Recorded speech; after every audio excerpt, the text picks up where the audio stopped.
Hi everybody, it's Darlene with Featherweight Doctor here. My other not YouTube, on Instagram so everybody can participate. I don't get this very often, but I did have a thread jam and I thought it was too irresistible of a teaching moment um, to not bring all you all on and see what you think. So let me get on to Instagram. There we are. Okay. And then I'm going to go here. Let's see here. Cancel. Sorry, guys. Okay. That'll work. Okay. Sorry. I'm not used to working on two different cameras. All right. Hi, everybody on Instagram world. My name is Darlene with Featherweight Doctor, and I am coming to you live I just had a thread jam happen, and I have to admit it doesn't happen very much to me, so I thought it would be a teaching moment for all of us how I go through and properly remove all the thread from my bobbin casing and get things moving. Let me pull up my feeds in case I have some questions along the way here. Let's see here. All right, thanks for popping on. We're going to get to the thread jam lesson here in just a minute. Let's go to studio. So many phone calls today. That's great. Let's see here. And then go on to YouTube land. Let's see. This. Sorry, I promise we're getting to the good stuff in just a minute here. So I'll tell you a little bit of the story of what I was doing when all this happened. I had a student today, and she was having a lesson. She's making a duvet cover. Kim Warren in the upper peninsula said she's never had one. You honestly don't want one. Let's see. So there's me and my page. There I am. Okay, cool. We're up. All right. So this is exactly what happened. I was doing a buttonhole with a buttonhole attachment for the featherweight. They look like this. And I was testing it out first on a scrap piece of fabric. If you've never done that, I highly recommend that to make sure you have the right hole to perspective of the button size so that it slides through easily. I totally recommend doing a sample. So I had a scrap piece of fabric here, and my machine goes crunch, crunch, crunch, crunch, crunch. This is Morticia. I never have this problem with this featherweight, my 1941 black side. And so this is what the jam looked like. Look at that. Look at that rat's nest underneath there. And what it felt like was the hand wheel on my featherweight wouldn't move anymore. That was how I knew I had a thread jam. So what I did was I took the bottom plate off. Actually, I'm going to unplug my featherweight because I don't need it to have power right now. I took the bottom plate off. I took a long screwdriver and I put my screwdriver through this accessibility space here, in here, and I used this screwdriver to work off of the two set screws on either side, one on this side and one on this side. I could have done this on the machine. It is much harder to do it on the machine, so I don't really recommend that, especially something of this extensive jam. So we're going to put this aside for a second because if we're in here already, we're going to do a couple things. Morticia is super dirty. You can see she's got threads and fibers in here. Honestly, I use the heck out of her. Hi, Deanna. And so I'm just going to go through. I'm going to tip this down so you can hear my voice. But I want you to see what I'm doing. Okay, so I'm going to tip this down. There. Okay, there. So I'm going to go through and just get all my lint out of here. You can tell Morticia is fairly neglected. It's the cobbler shoe analogy of the children of the cobbler always have holes in their shoes. That's kind of this scenario.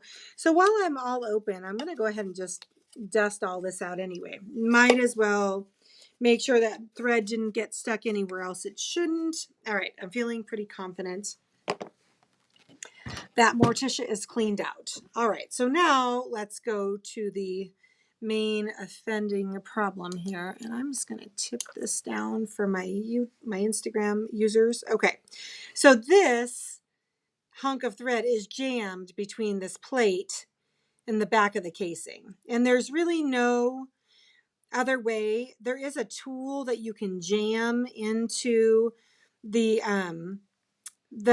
thing, but the casing here, but the problem is that it does throw the machine out of time because it's forcing metal to metal, and that just is no bueno. So we're going to do this the old-fashioned way. I've loosened the 2 set screws that hold the machine onto the main shaft, and now I'm going to remove very carefully this jib hook screw. It's this little baby one. And I sat down without the wrong screwdriver. Let me go grab the right screwdriver.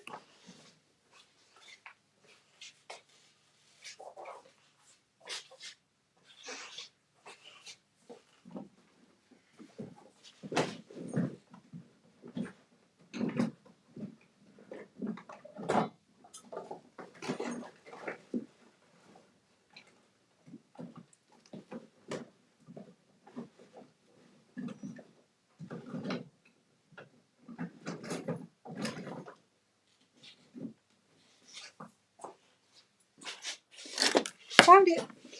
Okay. So here is the right screwdriver.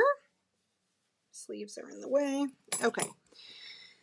So there's a couple of cautionary tales on this. First of all, this microscopic little screw here, if you drop this on the ground on a carpet, you are never going to find this thing. It is so completely tiny. So I tend to work over a mat, first of all, so that way if there's a bounce, it doesn't bounce off the table. And secondly, I put a magnetic bowl underneath me. That way, if it falls off of my screwdriver, it will not go any further than in that magnetic bowl. And I'm going to take my little screwdriver here and I'm going to take out this little tiny, see, it fell. Let me see if I can show you how small this is. Tiny, tiny, tiny, tiny. Okay, I'm going to put this back in here so I don't lose it. And I'm going to set this aside. And now I'm going to very carefully work out the jib hook here, like so. And then this plate needs to come off. And all of my thread just came out in one piece. Sometimes this wraps so well that you need to be able to grab and pull things. That's what these hemostats are for. This is another really nice tool to have on hand. But that was a massive, this was the top of the jam before I even worked the bobbin casing off. And I thought, I'm going to stop because this is way too valuable of a lesson to not show everybody online. Okay, so now that it is clear, what we're going to do is we're going to just put, again, the machine's all open, so we might as well take an opportunity to do some oiling and some cleaning while it's all open. I'm going to slide this back in here very carefully.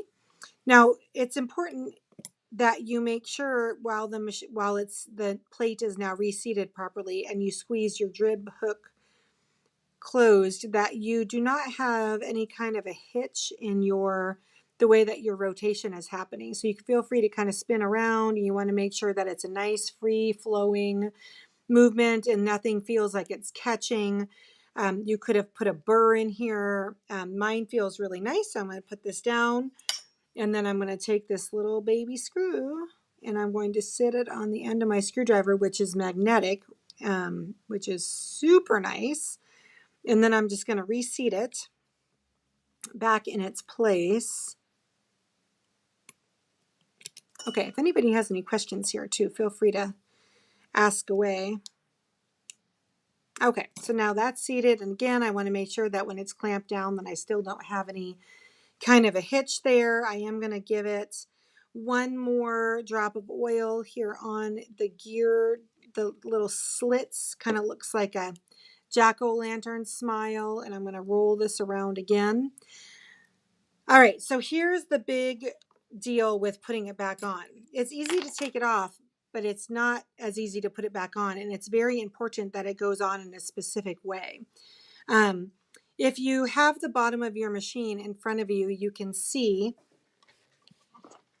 that on this silver shaft in the middle, where the bobbin casing gets put back on, there is a flat area of that shaft. So I'm going to roll this around until I see the flat area of the shaft, and then there are two set screws on. Slide off. There we go. So there are two areas of the back of this. It's important that the set screw that is the hook is pointing at. So this points to a specific set screw. That's the one that goes on the flat part.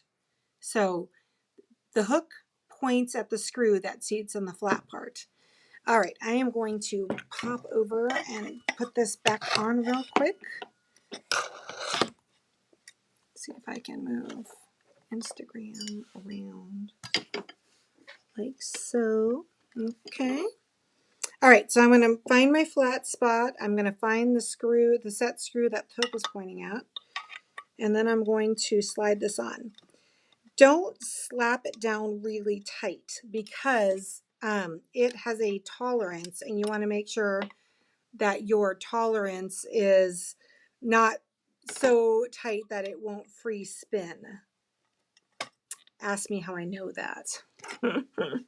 Okay, so I have a tolerance in here. I'm going to tighten this set screw down on the flat area, and then I'm going to roll it a half a turn and tighten this back on like so. And then I'm going to make sure everything is rolling functionally.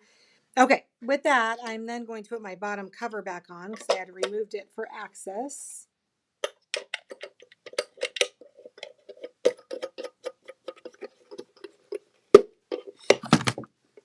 And then I'm going to put my throat plate back on. Remember that this notch that was stuck in not spinning needs to be seated underneath the groove on your throat plate or your machine will not stitch. So I have it kind of in the up or north or noon position, and now it's seated properly. And so I'm going to go ahead and screw this back down.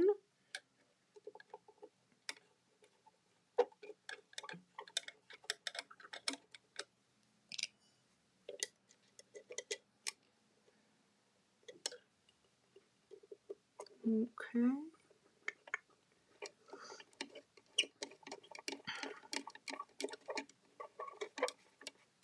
All right, like so. Okay, that looks right. Well, that was kind of all I had for you guys today. Thanks for popping on and saying hi and joining me. I will be back on Friday. I will be back on Friday at 4 o'clock Pacific for my Sip and Sew. I hope everybody has a great